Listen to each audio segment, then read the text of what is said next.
I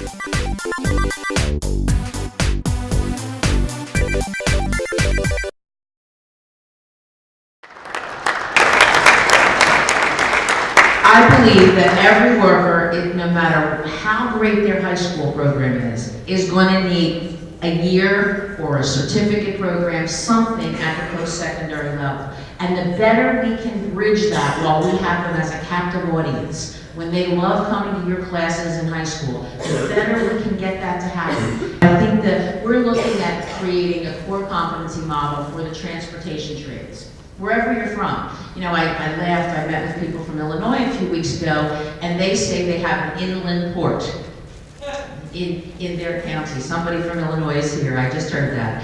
There's no water near them, but they have become a logistics mecca. And they have created all these logistics jobs, and none of the training providers really knows what it is. It's like mechatronics a few years ago. Nobody really knows what the coursework would be to get a kid qualified for an employer to look at them, or a dislocated worker, to look at them for that job in logistics. So we're going to look at a number of different transportation models: aviation, road transportation, warehousing, logistics, and create a core competency model. Those of you who teach in the field of energy or healthcare, you know that the Department of Labor and the Department of Education have come together a number of times to create the foundation of the pyramid, and then employers can build to the top, either through customized training at your schools or on the work site. But we need to figure out what those base foundational courses are for these careers. Right now, you're gonna fly out a national. Let me give you a scary statistic. Average age of the flight tower folks that help us get planes on and off the ground, 54. Yikes, right? Scary. And do any of us have a program at our high school or colleges getting kids ready to work in air traffic control? Answer, not many. So we need to push this a little bit.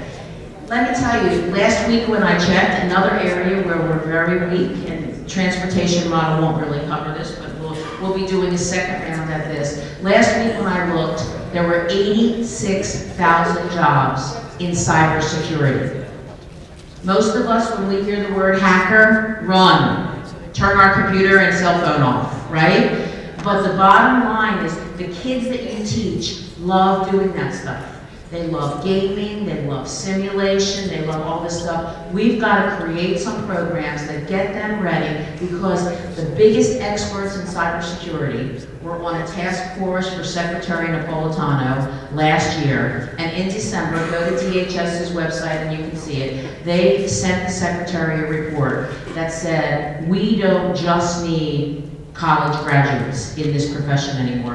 And I know some of my acquaintances, my friends, I hope I can call them, I hope I don't ruin them, they can't go back home because they have me as a friend, but my friends from Oklahoma, University of Oklahoma has been a mecca for cybersecurity, as has the University of Utah. Meccas, where they have professors who have been working for this, and you're the rest of us kind of sitting there saying, what?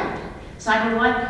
But even the experts from Oklahoma and Utah have said clearly, for every baccalaureate, master's, PhD you have, you need worker bees at the associate's degree level and below who can work these programs, who can fix these programs, who can reroute these programs.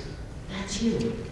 So cybersecurity needs to be something that we're talking about. We cannot have a country where we only focus on the new, shiny, sexy things, because we all need to have our car fixed. We just need to make sure, as we're doing engine repair, we're making sure kids are getting an industry-recognized credential, like ASE. We need to make sure that's happening. When I came into this job in 2009, we had a horrible situation in this country. We were importing more welders than we were putting to work as Americans. That's a disgrace. We want to have a good, comprehensive immigration policy, but it is a disgrace that a job that pays in most areas starting $16 an hour, we were not training people. And one forward-thinking governor called me on the phone and said, how come this is happening, blah, blah, blah. And I called him back and said, Governor, you don't have one place in your state that's teaching welding today. 2 weeks later, that was Mississippi, it was a great governor, Haley Barbour, and 2 weeks later, he had me back down, he had me in Mississippi talking to the community colleges saying, who's gonna teach welding, because somebody better do it. Because those are really good jobs out on that oil rig, really good jobs. And today, those kinds of good welding jobs are all over the country. Thanks to natural gas, thanks to exploration, there's lots of different things going on. And there's going to be new nuclear plants that go on that need specialized welders. So this is not the time for us to go into cybersecurity and to go into, air traffic control and leave the foundational courses that made career technical education as an awareness to the people. We need to stay true to those things, but we need to bring them into the 21st century.